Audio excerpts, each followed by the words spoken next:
accountability. How can you be accountable if the process of ferreting out the truth is not transparent? So,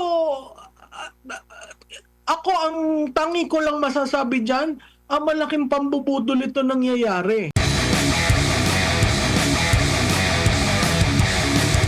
Ang nakikita nyo po rito kasi maraming mga pag-question po ukol nga po dito kasi meron siyang kinakaharap. Meron siyang kinakaharap ng mga kaso dyan sa ombudsman, na-docketed na, tapos biglang hindi naman nabigyan siya ng clearance, tapos yung pagiging politiko rin niya, paano ma-maintain niya yung balanse, at kumbaga kung ititrace natin yung history naman po, Prof, sa ombudsman, bilang ombudsman, karamihan po sa mga nailuklok po dyan, galing po sa judiciary talaga, no? So ano pong basa niyo po o nakikita niyo po dito, Prof? Well, Admar, unang-una hindi na nakakagulat. Ang hope ko kagabi na sana pakinggan ang pulso ng taong bayan, ang galit ng taong bayan. Dahil sa tingin ko, mas lalong sisidi ang galit ng bayan dahil ito ang nanumbrahan. Right naman ng Pangulo mamili kahit nasa listahan, kahit wala sa listahan, right niya yon. Yun nga lamang ang nangyari sa pagdating ni Secretary Remulla sa listahan, yung listahan ng 7 out of 17. Maraming ginawa para siya ay maisama.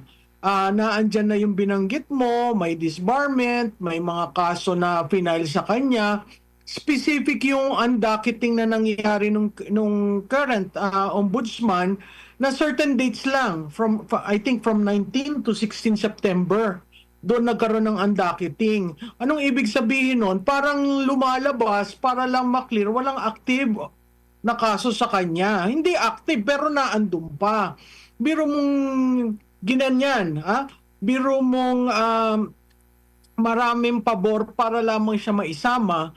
Ngayong na siya ang nanumbrahan, ang nangyayaring press conference, no? Marami siyang sinasabing pagbabago, marami siyang sinasabing continuous hearings para walang nabibinbin. Ang akin lamang, politiko ka ng buong buhay mo. Alam naman natin ang uri ng pagiging politika sa Cavite ng isang Remulla. Naandyan na yung anak mo nakasuhan, although na-absuelto. So may mga bagay na siguro yung sarili mo kailangan mong isipin para sa bansa, mag-recuse ka. Pero sa tingin ko may role siya to play in the last months of this administration. Tatandaan natin 7 years ang term ng isang ombudsman. That would mean 3 years, the last 3 years of this administration and the first 3 years of the next administration, which would mean a very safe landing for this administration, no? And he can possibly shape kung sino yung papasok sa next administration kasi jurisdiction niya ang lahat ng empleyado sa birokrasya sa public sector. Kaya napaka-importante yung magiging role niya dito. Isasama ko na rin dyan, napaka-importante kung sino manunumbrihan sa DOJ at ang balita ko sa ES, ganun rin daw. So mukhang yung internal, yung kitchen cabinet, I would say, is being strengthened as we speak. Opo, at nabanggit niya sa kanyang press conference na uunahin niya kabilang sa pangunahing tututukan itong confidential funds ni Vice President Sara Duterte. So, ito'y magkukonclude ba na ang kanyang pagkakahirang dyan ay bahagi pa rin ng pagdurog dito po kay Vice President Sara Duterte? Oo naman, Adman, no? Lumalabas na ganyan. So may dalawang options na. Isa, mag-file ng impeachment by February. Or isa, gagamitin ang ombudsman. Pero napakahirap mong tingnan niyang confidential and intelligence fund kasi ang confidential borders on national security. Not unless gusto nilang i-reveal yung mga nangyayari na pagtugis para sa mga kalaban ng Estado. In which case, pwede rin mag-boomerang yun sa kanila. So, pero klarado na patuloy ang gagawing pag-seal sa pangalawang presidente. Opo. And sa imahe po ng Marcos administration, kasi parang pinalulutang ng kasalukuyang administrasyon na corruption buster, anti-corruption ang kanilang bagong imahe ngayon. Transparency daw yung kanilang isinusuling, yet ito po ang kanilang itinalaga. May nakikita ba kayong masamang epekto nito sa imahe, sa kakayanan ng kasalukuyang administrasyon, Prof? Well, yung pagiging ano tawag doon? Corruption buster. Ako hindi naniniwala doon. Kasi July 28 pa nung sinabi niyang mahiya naman kayo. Ano nang date ngayon, di ba? Nandun ang paper trail. Lahat kita nila kung sino yung nagtamasa, sino nag-insert, nagtamasa, at kumita. Hanggang ngayon wala pa tayong nakakasuhang politiko, no? Merong destabilization na ginagawa sa Senado, na andyan ang pag-atake sa minority members of the Senate, pero wala kang nakikita sa House. Uulitin ko, yung simula ng insertion at unprogrammed funds nang galing yan sa House of Representatives. Sila nga ang may power of the purse, no? Nangyari rin yan dahil sa tinatawag na leadership fund na bagong-bago na karakter ng pork barrel na nasa NEP, no? Hindi pa dumadating sa Kongreso, meron ng insertions. So, yung naratibo, kasi yung gusto nilang controlling the narrative is essentially, you have a Marcos who is fighting against corruption. That he doesn't know, that he is not part of it, etc., etc. Babalik ulit tayo dun sa command responsibility. Ikaw ang Pangulo, ikaw ang pinuno ng buong bürokrasya. So, paano ka naman hindi mo alam? Paano ka naman wala ka dyan, hindi ka kasama? So, uulitin ko yung katulad ng sinabi ko, walang nangyayari sa politika sa isang bansa na hindi alam ng liderato. So, itong pagkakatalaga at pagkakatalaga ni Secretary Remulla at pagiging anti-corruption nitong administration na ito, essentially yan, those are imagery, optics management, so that may ligasiya siya pagbaba niya. Kasi yung unang 3 taon, wala namang nagawa, no? So ngayon, nagkukumahog nitong 2025 para itama. Pero babalik ulit tayo dun sa principal document yung GAA 2025 na nalulungkot ako na pati ang Korte Suprema ay tumahimik na dyan. Opo, and as early as 2023 ata, marami nang nababanggit din si Vice President Sara Duterte at iba pa patungkol sa mga usapin ng korupsyon. Pero napaka-late na ba bago tinanggap na ganito ang sitwasyon, or na-pressure din ang kasalukuyan bang administration dahil nabubuksan na itong issue na ito, hindi na nila kayang hugasan ang dumi, kaya kailangan ipagmukha na lang nila na alam namin ang sitwasyon, ito yung gagawin natin. Kasi bago pa itong ICI nito na itatag, bago pa yung kanyang tawag nito, ang kanyang speech during SONA 2025, kung saan sabi niya mahiya naman kayo, di po ba 1 year ago rin, sinabi niya na pinagmalaki niya. After niyang pinagmalaki, nag-fact check yung kalikasan, nakita ng taong bayan, kinwestiyon, pero imbis na imbestigahan, tugunan, sa kabila nito, marami ng mga issue, una ipinagdidinepensa pa niya. Napaka-late na ba ngayon na kalagitnaan ng kanyang termino niya ito ginawa at halata na napersa lang ba ang kasalukuyang administrasyon? Alam mo, Admar, sumasang-ayon ako dyan sa sinabi mo. Oo, nagreklamo na ang Vice Presidente as early as 2023, 2024, yung talagang iniipit siya. Sinabi niya, 2 tao lang ang may responsibilidad sa budget. Nagsabi siya sa Pangulo, no? Hindi siya nagkulang. Pero walang aksyon, no? At kung titingnan mo talaga, kung susuyurin mo ang datos at ang paper trail, simula pa 2023, may design na kumuha ng pondo sa kaban ng bayan. Ngayon, bakit kailangan niyang aksyonan ito at sabihing dumistansya ako, wala akong alam dyan, etc., etc. Alam mo, lahat ng datos points to his knowing it. Nung pinasa yung 2025 na budget, sinabi niya pag-aaralan niya, binasa niya. Sinabi pa nga niya sa isang pagpupulong na kasama ang mga negosyante, hindi daw niya makita yung 28 blanks, no? Doon pa lang, those are red flags. So dapat noon pa lang sinabi, Speaker, ano ba ito nangyari? O Senate President, ano ba ito nangyari?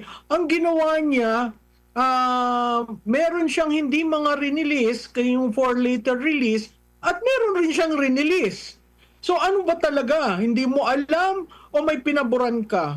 Pangalawa, kung titingnan mo kung paano nangyari yung impeachment, ang nagsabi mismo niyan si Congressman Toby Chanco na at sinabi rin ni Senate President Escudero na ang pondo ay ginamit para sa impeachment, no?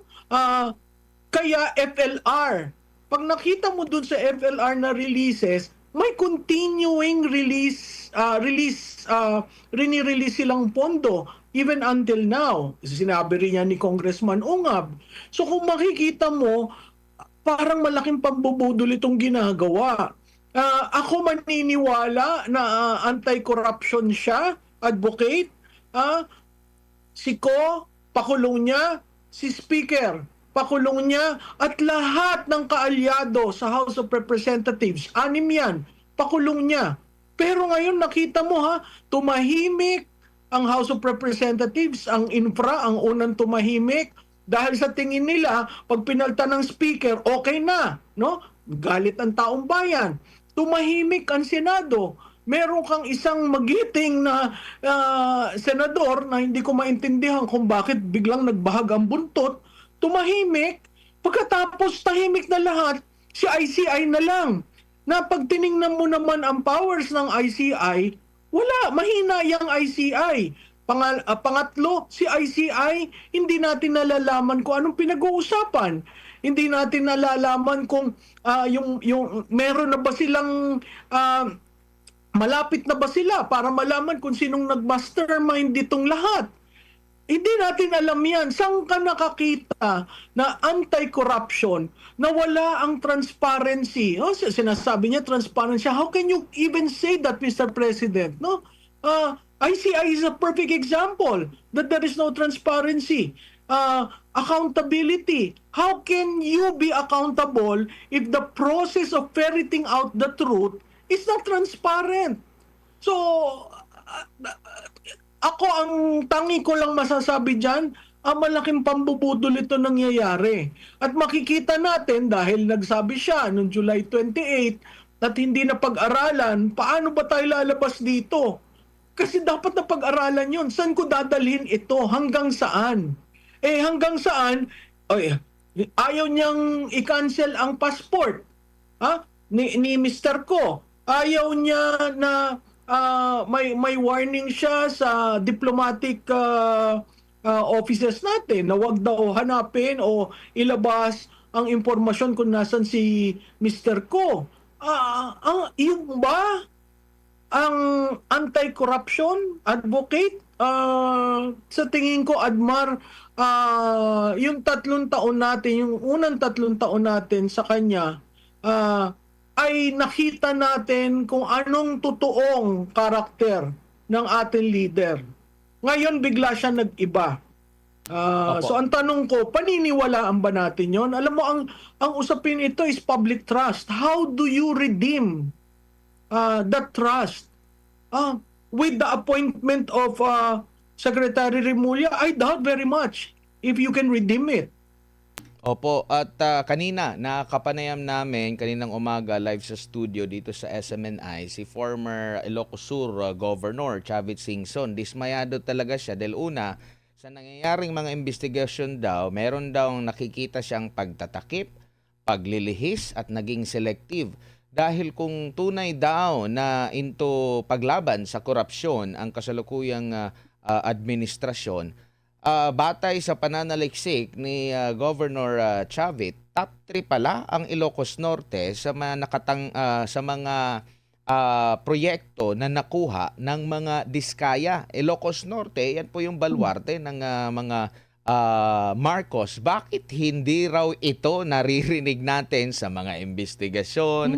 Bakit hindi niya sinimulan mismo dito bilang pagpapakita? Kasi parang nakita ko sa pahayag ata ni Yusek Claire Castro, parang sinabi ba niya noong time na binuksan, pinalulutang ni Senador Cayetano yung issue doon sa pagre-resign muna tapos mag-snap election, sabi niya pangunahan niya para maging modelo. Pero nakita natin dito, kung ganyan yung kanyang naratibo, bakit hindi pinangunahan din ng administrasyon yung pagtutok sa issue din ng mga flood control? Kasi pangatlo sa may pinakamaraming flood control projects na nakuha yung mga diskaya, dyan pala sa Ilocos Norte. Kaya nagko-question din itong si Governor Chavit Singson sa sinseridad talaga sa paglaban sa korupsyon, Prof.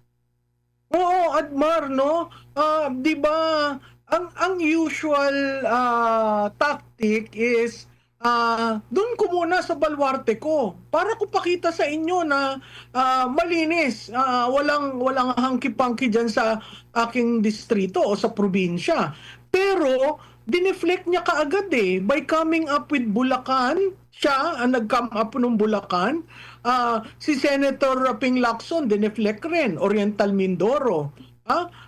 So may effort na i-deflect ang attention ng taong bayan. Hindi, dito na lang natin buksan. Hindi, ito na lang. Di ba? So lumabas. At ang Bulacan ang nadiin.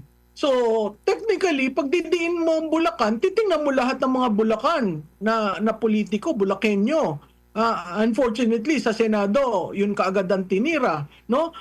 Sa House, walang Bulakenyo na reveal, no, na involved na mga congressman. Ilan lang yata, 2 out of the total 6.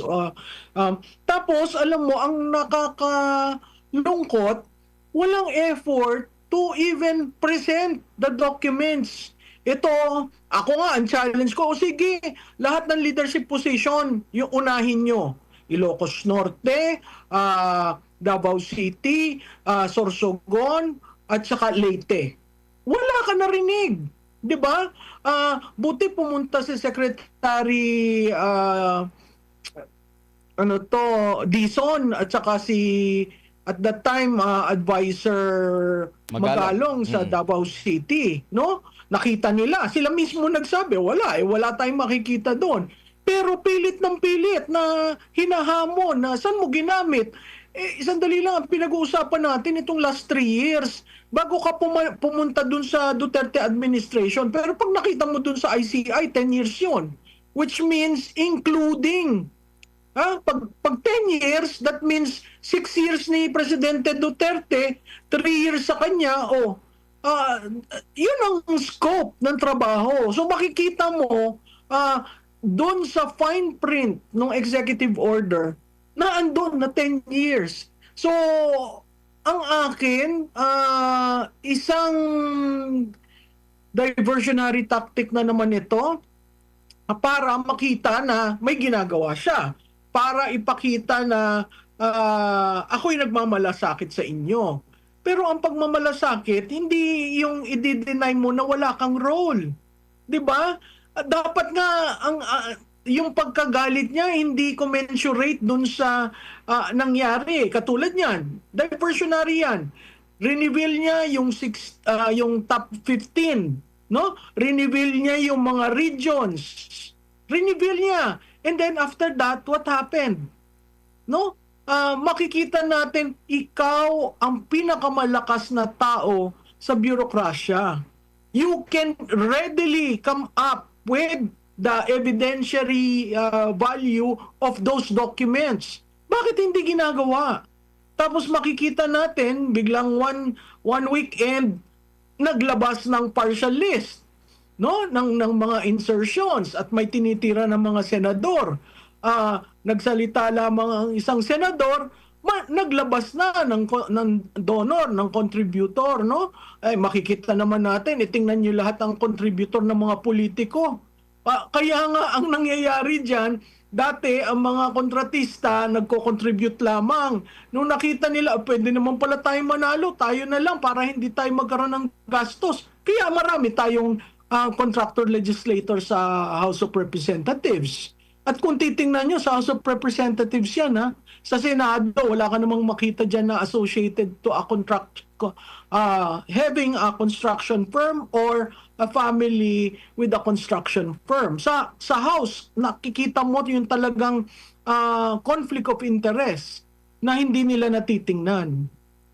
Opo, dito naman po tayo sa issue naman po sa Senate Blue Ribbon Committee. Marami po ang nag-aantay na magpatuloy kasi marami pang mga question marks. Siguro kayo rin po, marami pang dapat na matanong. Marami pang excited yung iba dahil dapat mapatawag. Una, gusto nila mapatawag si dating Congressman Zaldico. Ngayon na hindi na siya pwedeng sabihan na may interparliamentary courtesy kasi hindi na siya kongresista. Pati rin ang imbitasyon para kay dating speaker. Nalutang pa nga yung issue doon kay pag-imbita rin kay former Governor Chavit Singson at iba pang usapin. Pero nagtaka sila na hindi na nasundan mula nung issue kay Master Sergeant Gutesa, retired Marines. After nun, wala nang nangyari at nahinto na until further notice daw. Tapos nag-file ng resignation bilang chairman ng Senate Blue Ribbon Committee si Senador Ping Lacson.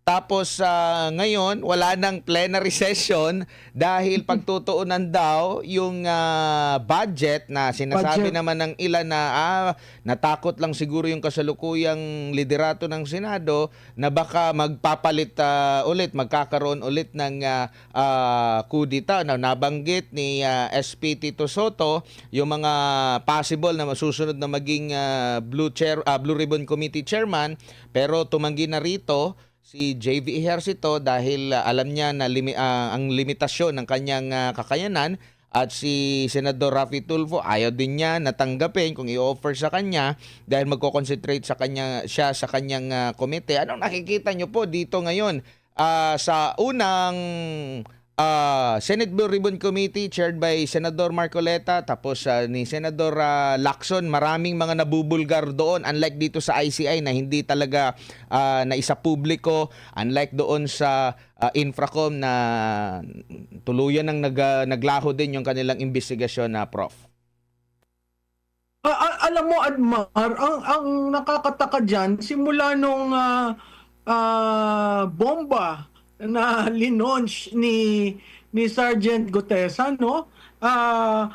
Nagtutuhog-tuhog naman ang testimonya. Nagtutuhog-tuhog ang testimonya ni Yusek Bernardo, nagtutuhog-tuhog ang impormasyon na binigay ni Gutesa. At may mga bagong pangalan na linabas doon. Ako excited ako marinig kung ano sasabihin ng Paul Estrada at Mark Gestay, na personal staff ni Congressman ko, na siya ang nagbibilang, naghahati-hati, nagdi-deliver ng mga pera. Yun, Biro mo magmula nung nanghina si Senator Lacson, abay hindi na natin alam kung ano nangyari doon sa dalawa, 'di ba? Ang tagal na. Imbis na nakuha at napag-usapan kaagad at nalaman natin, aba sa aking paningin mahirap na makuha yung dalawa. Meron pa diyan yung mga sinabi ng abogado ng Diskaya Couple na dahil pumunta sa DOJ, halos na ibinigay ang mga impormasyon. Ano yung mga binigay? Alam mo, ang hindi ko naiintindihan, nung ako'y nagtrabaho dyan sa Senado, ang Blue Ribbon, walang role ang DOJ. No? Kaya nga sinasabi ko, may problema kung hindi maintindihan ni Senator Lacson na kailangan munang matanong ng Blue Ribbon bago i-subject dyan sa DOJ kasi kailangan nilang ma-assess. Ito ba pwede sa WPP? Ako'y nagugulat kasi ilang beses na merong guest na kaagad bago magtanong, renefer muna sa DOJ, mag-a-adjourn 1 o'clock, babalik yung guest at saka pagpasado sa DOJ at saka magsasalita. Parang intrusion na yun ng executive sa legislative. Ang Blue Ribbon is very capable of, they have lawyers there, both sa committee staff at siguro sa personal staff ni Senator Lacson. So, hindi ko maintindihan kung bakit ayaw nilang i-continue. Dahil ba papalapit sa pinoprotektahan nila? Akala ko ba walang proprotektahan, no? Nakakalungkot yan kasi napagduduktong-dugtong natin yung nangyayari. Nakikita ng publiko. Grabe, ganyang kalaking pera. Nakita natin even dun sa land bank kung paano naglalabas ng pera, no? So ako'y nalulungkot dahil imbis na natapos natin, biro mo ilang weeks na ito ng delay, wala tayong nangyayari. Ang parating nilang sinasabi, all of them, we need a strong case para talagang malitis. Ay, sandali lamang, fact-finding nga eh. Bayaan mo na pag may facts, check, or refer sa DOJ para ma-filean. Hindi ko maintindihan na merong sacred cows na pinoprotektahan itong inquiries na ito kasi suddenly tumahimik sa House, tumahimik sa Senado, ICI na lang. Ang ICI hindi nakikita ng taong bayan, hindi natin alam kung ano nangyayari. Doon sa mga information na nakuha ng Blue Ribbon, hindi naman ina-actionan ng ICI. Parang ang lumalabas may sarili silang track. Kinumbida si Senator Villar.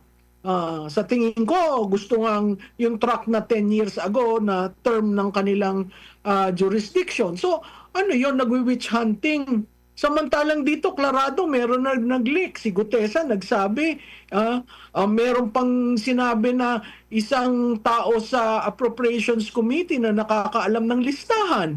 Bakit hindi yung patawag? Merong sinabing Deputy Secgen ng House na kanang kamay at Chief of Staff ni Speaker. Bakit hindi yung patawag?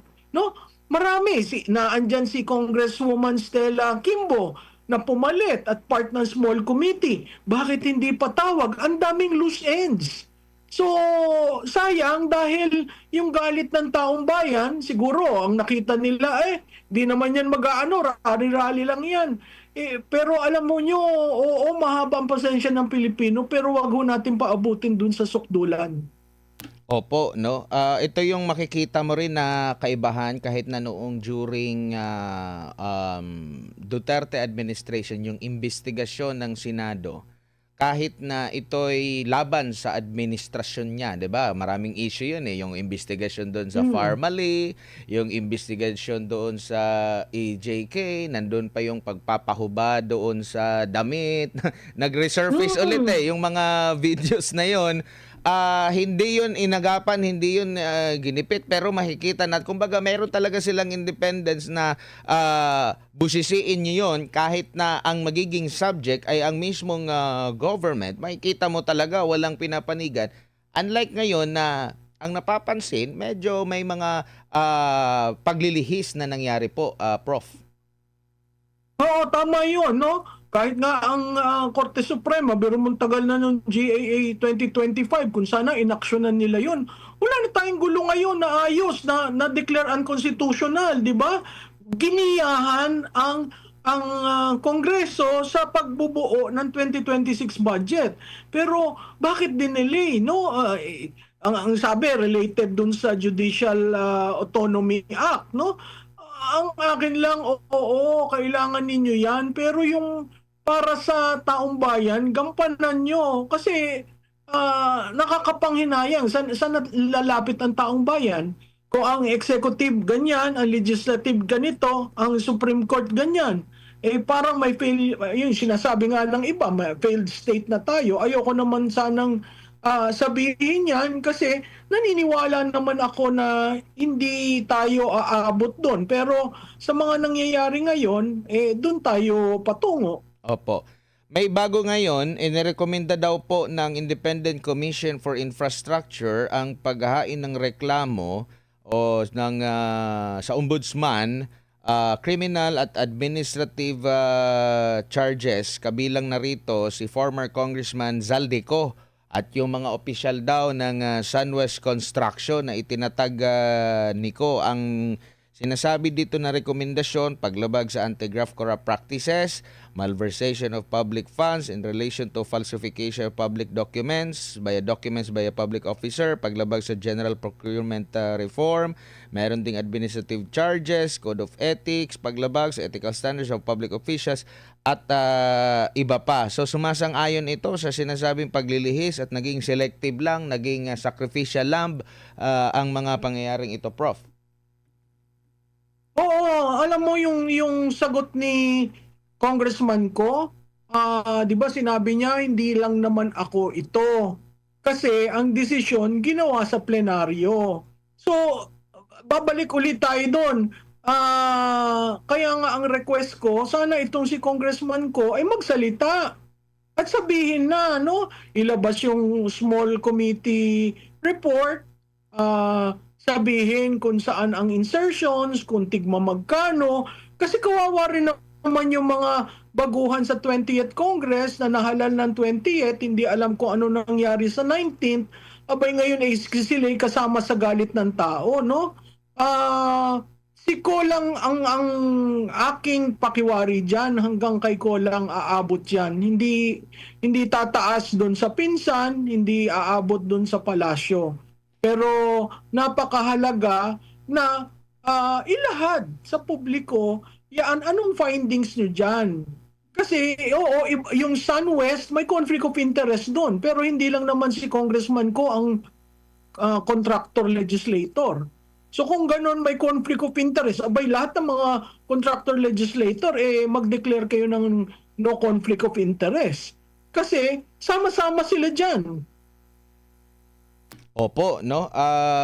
Kumbaga, marami ding nag-aantay sa update din sa investigasyon talaga kung kailan yan na maibabalik dahil sa mga kaganapan ngayon. Pero merong post itong si Senador Alan Peter Cayetano last October 5, no? At ang sinasabi nga niya dito, yung pag-amin, dahil nga nawawalan na ng trust, no, ang taong bayan, tiwala ang taong bayan sa gobyerno, and at the same time sa government officials. Palatandaan dyan yung mga kaliwat ka ng mga protesta, nababasa natin sa social media, umabot na pati sa mga artista, sa mga personalidad. Sabi niya rito na people have lost trust in government and government officials.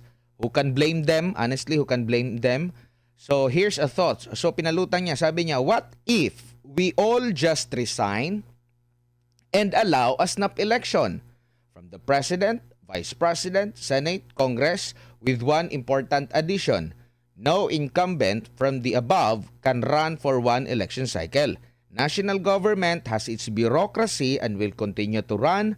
Governors, mayors, and barangay chairpersons are generally trusted and will be in place.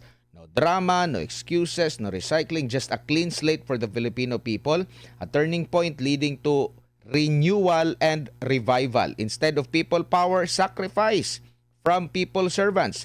If we truly serve them, then starting over shouldn't scare us because real change starts with radical honesty and the courage to admit when it's time to step up. We should all just consider that this what if and pray about it. After nito, maraming mga komento ang nagpahayag sa pagtutol dito kasi hindi raw constitutional, hindi naayon sa ating batas. Pero sa survey natin, tinanong lang natin, simple, yung ating mga kababayan, no? Lalo na dito sa ating community sa DZR 1026. At napakarami ng mga nagsabi na sila ay pumapabor dito sa pinalulutang ngayon na magkaroon po ng snap election. At batay nga dito sa huling survey natin sa almost 9,000 na bumoto, 84% ang nagsasabing sila ay pabor. In fact, nagdagdag pa nga sila, Prof. Hindi lang hanggang kamera. Dapat daw pati yung COMELEC din. Tanggalin din yung COMELEC. Baguhin din para talagang matiyak na may integridad yung magiging snap election. In short, pabor sila. Nagsawa na sila sa mga pangyayari ngayon. Hindi pa question doon kung ito ba ay constitutional or labag ba sa batas. Ito, anong basa mo dito, Prof? Well, ako hindi ako sumasang-ayon sa snap election eh.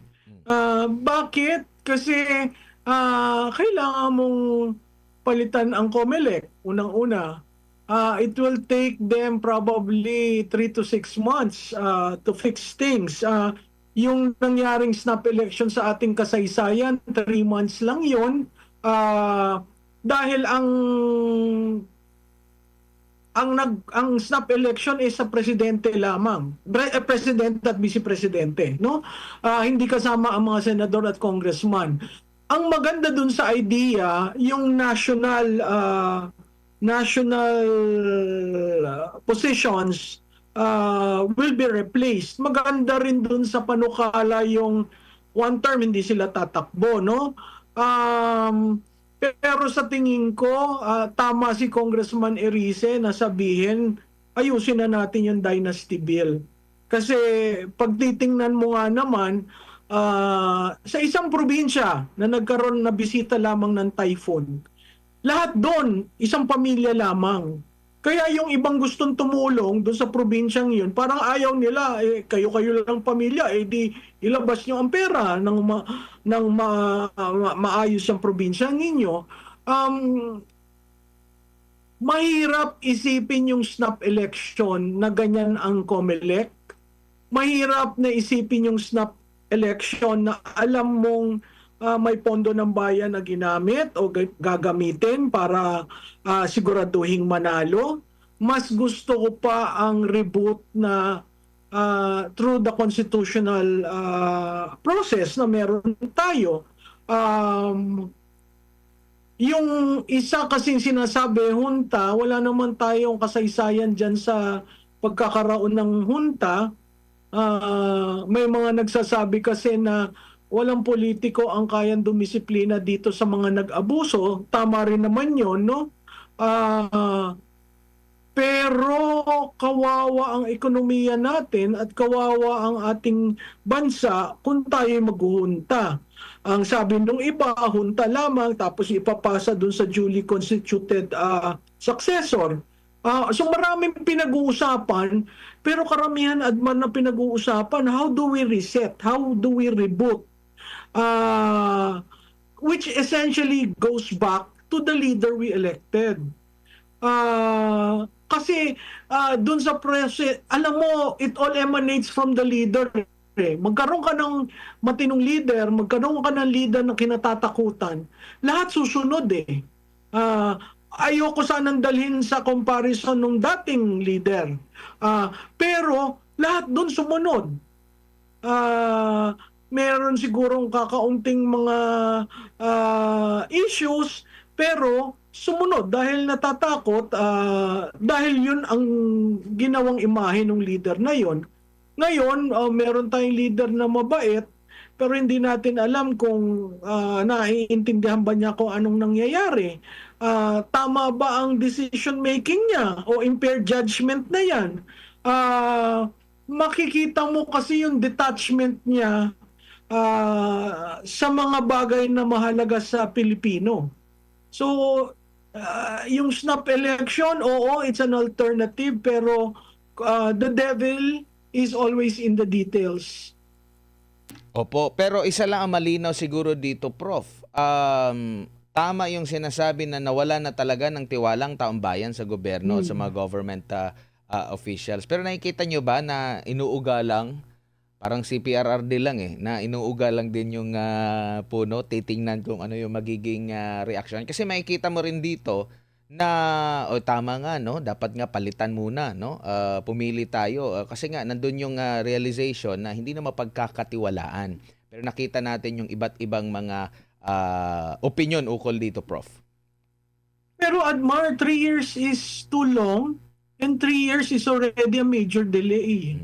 As far as I'm concerned. Kasi kung nagsimula ka nung umpisa, lahat yan susunod eh. Pero kung 3 years na pabanjing-banjing ka, at kung ano-ano ang mga ginagawa mo, at the same time, you cannot call your cousin to, behave, no? At ang dali niyan sasabihin niya hindi niya alam, ay ang anak niya na andyan, deputy majority leader, ngayon majority leader, almost calling the shots, ha? So, nalalaman niya yan, nagtatanong ang anak niya, ang anak naman niya susunod sa kanya, no? So, really, our problem is just one person. Yes, the problem is systemic, but that one person can actually do some reforms if he really wants to pursue reforms. Itong ginagawa niya, yung statement na inalis kasi ang acceptance ng local government eh. Alam mo, nag-research ako dyan, wala akong makitang utos ng dating Pangulo na alsin ang acceptance ng local government sa mga projects. Kaya lang naman niya yung ginawa para mapabilis ang build better. Pangalawa, para hindi hino-hostage ng local government ang national projects. At pangatlo, para patibayin ang audit ng COA. So, yung parang sabihin na, na-shock nga ako na inalis yun eh. Parang wala naman yata legal basis yung sinasabi niya. By practice siguro, medyo humina kasi gusto niyang mapabilis. Gusto niyang centralize yung BBB. Iba-ibang style sa bawat Pangulo. Ito lamang ang Pangulong ito na first 3 years nagpahinga, tapos nung nagising, gusto niyang guluhin lahat na isinaayos na ng kanyang pinsan, no? At ng mga kasama nito. Opo. Ma'am, meron po ipinasang resolusyon ang Senado, no? Nasa 15 pero nagpahayag din si Senator Chis Escudero yung kanya pagsuporta kung present daw siya noon.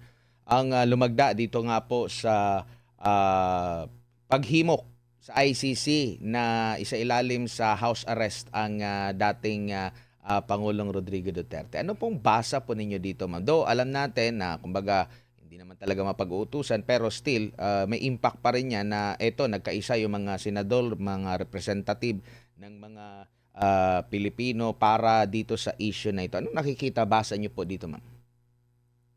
Admar, alam mo malaking bagay yung resolution na yan dahil it came at the time na grabe ang pagkakawatak-watak ng politika natin, no?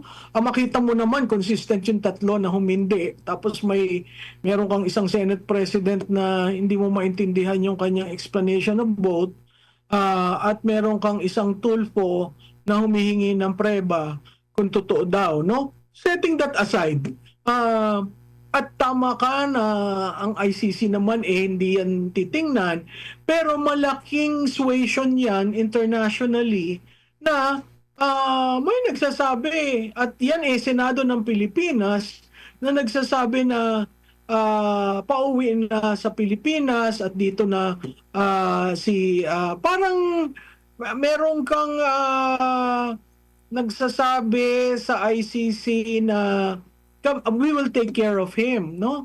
Ah, hindi ko lang alam kung anong persuasive power sa ICC, pero certainly globally, that would send signals to everyone that we want to settle this issue fast, and having him here in the Philippines will actually pave the way for uh, kung gustong pailan ng kaso, pailan dito.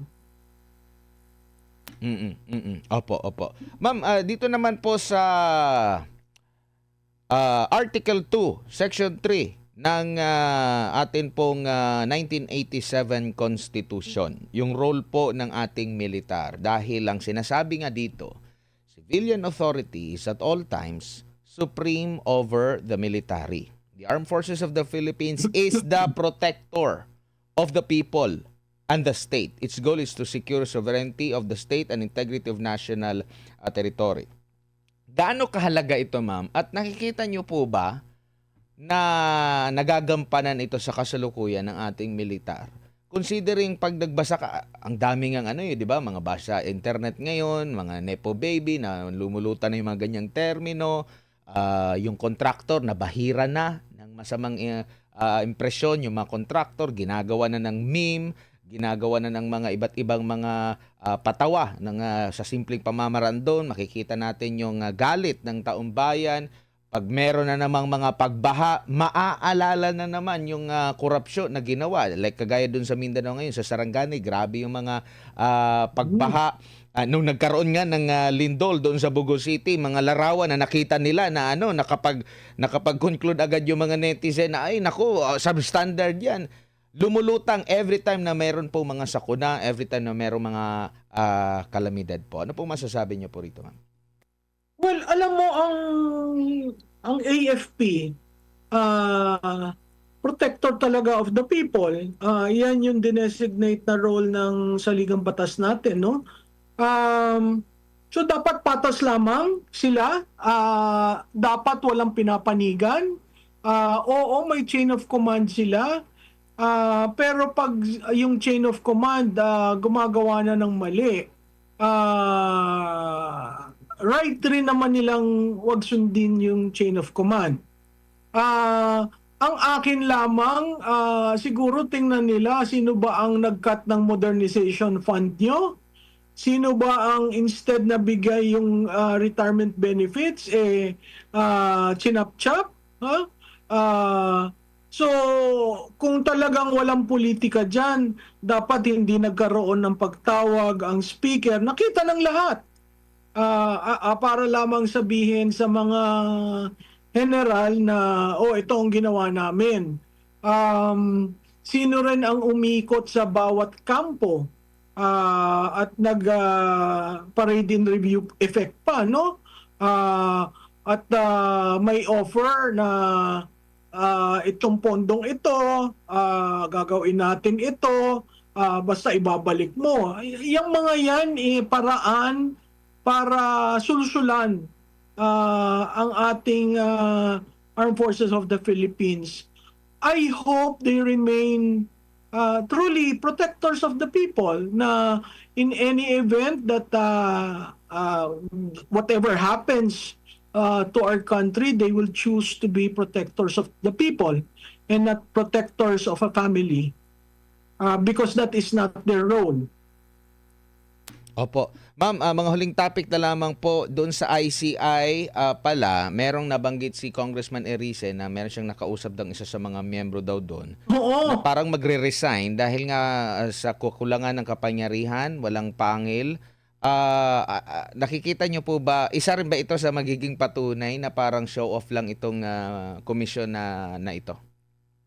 Isang ka naman nakakita, Admar, ni walang technical staff. Wala yung technical staff, walang technical office, walang kagamitan, di ba? So, kung ikaw ay hihingi sa Office of the President, alam mo naman bureaucracia. O tapos kung wala nang ang pera, anong ibibigay, di ba?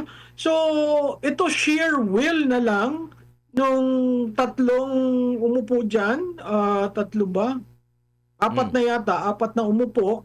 Ah, so, maraming bulong-bulungan tungkol dyan sa taong yan kasi marami na rin siyang sinabihan na nagagamit lamang siya at Mm. mukhang hindi ito yung direksyon na gusto natin patunguhan. Nakakapanghinayang kasi nung umpisa pa lang marami na nagsabi na lagyan mo ng kapangyarihan, lagyan mo ng ngipin yung ICI. Ang mga congressman at senador, hindi institutionalize natin, ipasa natin ito para maging Republic Act. So now, it's all under the aegis of the President. And parati kong sinasabi, who wields the baton? The ICI reports directly to the President. It is a creation of the President. And if they do not have the money or the wherewithal to effectively discharge their functions, that is reflective of the kind of leader who created the ICI. So problematic yan. Matatandaan natin, 'di ba, meron namang PACC. Yan ang unang inalis, di ba? Yan yung unang inalis, tapos kalaunan Oo. gagawa. Mas ano po yung ano mo dun sa PACC compare dito sa ICI, ma'am? Ay, yung PACC, mas maraming kapangyarihan yun. Maraming ang di ba, napakulong, nakasuhan, di ba? Yun pa lang yung unang act mo is to abolish. That tells you a lot about this administration. At that point in time, he was not an anti-corruption advocate, right? 3 years from now, what happened? Belated na nalaman niya na may ganyan. So bakit mo inalis? If you really knew your history and the degree of corruption there is in every administration, you wouldn't want a PACC. So I don't understand whatever came to his head that his first act was alisin yan. So ibig mo sabihin ngayong after 3 years belatedly anti-corruption advocate ka. So that doesn't speak well. Nabuksan nga at naungkat nga ni Governor Chavit Singson yung mga issue sa kanya nung pagkakadawit doon sa Napoles scam na Buhay pa ba yun yung kaso? Di ko lang alam kung ano na ang nangyari May kaso ngayon. to. Lalo na sa Oo. panahon ngayon, Prof, kung mabubuhay pa ba ngayon. Pero ang Ay, oo. may alam ako, napatay na yung kaso, binuhay. Yun yung alam At ko. meron tayong alam na may kaso pero isinatabi muna Pinarke. para maging ombudsman. Ma'am, meron pong pahayag si Congressman Pulong Duterte. I-quote ko lang siya. Sabi niya rito, nung pagkakatalaga sa bago. God bless Philippines. Yeah, it's actually a mockery of all the legal processes for this secretary to be named as ombudsman. Mhm. 'Di ba? Opo. So, And opo.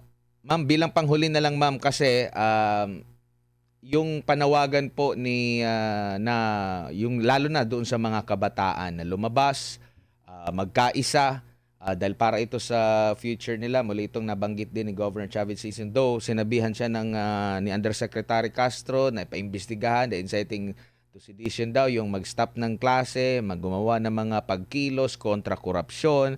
Nagsabi naman dito si Remulla na John Vic na hindi yan inciting to sedition, inihimok nga natin na labanan ito. Pero sa kabuuan po, ma'am, bilang panghuli, mensahe niyo na lang po sa ating mga kababayan na nakikita nila ang mga sitwasyon na ngayon, maraming mga ganap, no? Maraming mga pangyayari. Ano bang dapat na pagbasa nito? Paano ba sila hindi mabiktima ng paglilihis?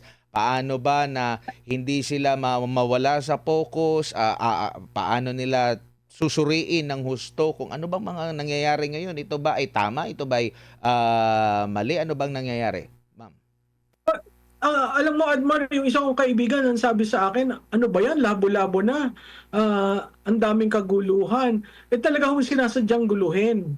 Kaya kung ako sa inyo, tingnan nyo sino ba ang nagbibigay ng datos paano nakuha yung datos ba ay tinitira lamang o demolition job sa isa o dalawang nakaupo sa pwesto, ano ba ang posisyon ng mga taong yon, anti-administration ba o naging independent-minded na gusto nilang maayos ang lahat na ito. Mahalaga ho sa atin itong usapan na ito kasi taxes ho natin ito. Sa tuwi ho tayong gumagalaw, except ang paghinga, may VAT na tayong binabayaran. Apart from yung ating home income tax na ating kontribusyon para sa ating bansa. May karapatan ho kayong magalit, may karapatan kayong sumali sa lahat ng pagkilos. Doon sa mga leaders ng iba't ibang grupo, sana mag-reach out, sana mag-usap-usap. Wag nating tingnan yung nasa tuktok, pero kung anong klaseng hustisya ang nais natin. Kasi marami na diyang ang hustisya nila ay tinabi, yung rights nila ay tinabi. Katulad ni Pastor Kibuloy, nabalita ko nagkasakit uli, pang ilang sakit na yon, communicable yun dahil sa sitwasyon niya. Pero hindi mapangtao na ibalik mo uli dun sa sitwasyon na gano'n na alam mo namang kahihinaan. So, tayo ho ay doon lamang sa katotohanan, doon lamang ho tayo sa dokumento. Pag may nagbigay sa inyo ng dokumento, tingnan nyo kung tama ba yan, at yan ba ay galing sa kung sino. Ayoko hong maging kaparte ang bawat Pilipino sa isang demolition job na sineshare online just because you thought that the documents were credible. So, maging maingat po tayo sa mga dokumento, pero be vigilant. Huwag po tayong sumuko dahil pag tayo sumuko, ay para na tayong natalo at sinabi nating okay lang magnakaw. Prof, maraming salamat po sa inyong oras at panahon. Mag-ingat sila sa'yo. Mag-ingat po kayo. Mabuhay po kayo, Prof. Salamat, Admar.